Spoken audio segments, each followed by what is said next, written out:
হরে কৃষ্ণ। বিজয়া একাদশী। স্কন্দ পুরাণে এই একাদশী মাহাত্ম্য এভাবে বর্ণিত রয়েছে।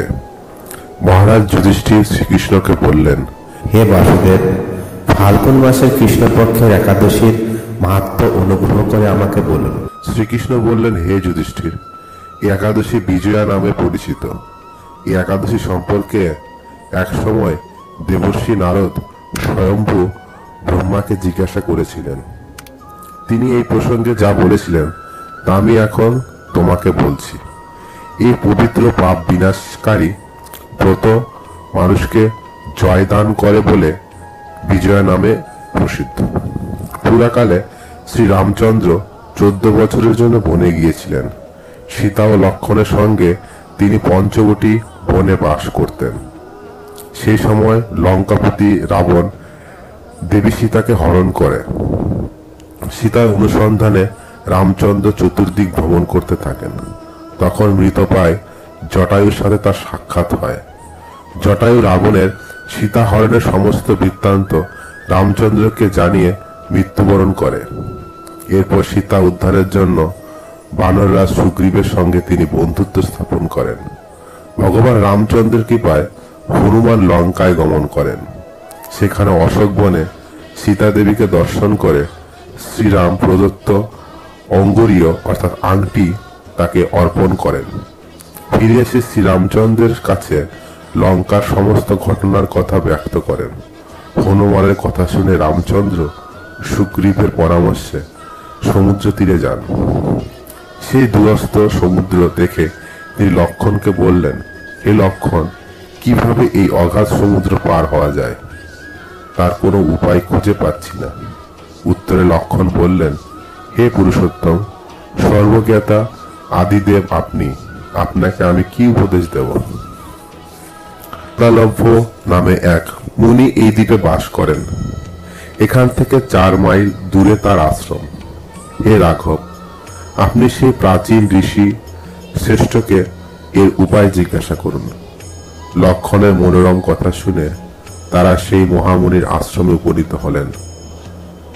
ভগবান রামচন্দ্র ভক্তরাজ সেই মুনিকে প্রণাম করলেন। মুনিবর রামচন্দ্রকে পুরাণ পুরুষ বলে জানতে পারলেন। আনন্দ ভরে জিজ্ঞাসা করলেন, হে রামচন্দ্র, কি কারণে আপনি আমার কাছে এসেছেন তা কৃপা করে বলুন। শ্রীরামচন্দ্র বললেন, হে মুনিবর, আপনার কৃপায় সৈন্য সহ আমি এই সমুদ্র তীরে উপস্থিত হয়েছি। রাক্ষসরাজে লঙ্কা বিজয় করাই আমাদের প্রধান উদ্দেশ্য। যাতে এই ভয়ঙ্কর সমুদ্র উত্তীর্ণ হতে পারি তার উপায় জানবার জন্য আমরা আপনার কৃপা প্রার্থনা করি। মুনিবর প্রসন্ন চিত্তে পদ্মলোচন ভগবান শ্রীরামচন্দ্রকে বললেন, হে রাম, আপনার অভীষ্ট সিদ্ধির জন্য যে শ্রেষ্ঠ ব্রত করণীয় আমি তা বলছি। ফাল্গুন মাসের কৃষ্ণপক্ষের বিজয়া নামক একাদশী ব্রত পালনে আপনি নিশ্চয়ই সৈন্য সহ সমুদ্র পার হতে পারবেন। এই ব্রতের বিধি শ্রবণ করুন। বিজয় লাভের জন্য দশমীর দিন সোনা, রূপা, তামা অথবা মাটির কলস সংগ্রহ করে তাতে জল ও আম পাতা দিয়ে সুগন্ধি চন্দনে সাজিয়ে তার উপর সোনার নারায়ণ মূর্তি স্থাপন করবেন। একাদশীর দিন যথাবিধি প্রাতঃস্নান কলসের গলায় মালা চন্দন পরিয়ে উপযুক্ত স্থানে নারকেল ও গুবাক দিয়ে পূজা করবেন। এরপর গন্ধ, পুষ্প, তুলসী, ধূপদীপ, নৈবেদ্য ইত্যাদি দিয়ে পরম ভক্তি সহকারে নারায়ণের পূজা করে হরিকথা কীর্তনে সমস্ত দিন যাপন করবেন। রাত্রি জাগরণ করে অখণ্ড ঘি প্রদীপ প্রজ্বলিত রাখবেন। দ্বাদশীর দিন সূর্যোদয়ের পর সেই কলস বিসর্জনের জন্য কোনো নদী, সরোবর বা জলাশয়ের কাছে গিয়ে বিধি অনুসারে পূজা নিবেদনের পরে তা বিসর্জন দেবেন। তারপর ওই মূর্তি বেদজ্ঞ ব্রাহ্মণকে দান করবেন। এই ব্রত প্রভাবে নিশ্চয়ই আপনার বিজয় লাভ হবে। ব্রহ্মা বললেন, হে নারদ, ঋষির কথা মতো ব্রত অনুষ্ঠানের ফলে তিনি বিজয়ী হয়েছিলেন। সীতা প্রাপ্তি, লঙ্কা জয়, রাবণ বধের মাধ্যমে শ্রী রামচন্দ্র অতুল কীর্তি লাভ করেছিল। তাই যথাবিধি যে মানুষ এই ব্রত পালন করবেন তাদের এ জগতে জয়লাভ ও পরজগতে অক্ষয় সুনিশ্চিত জানবে।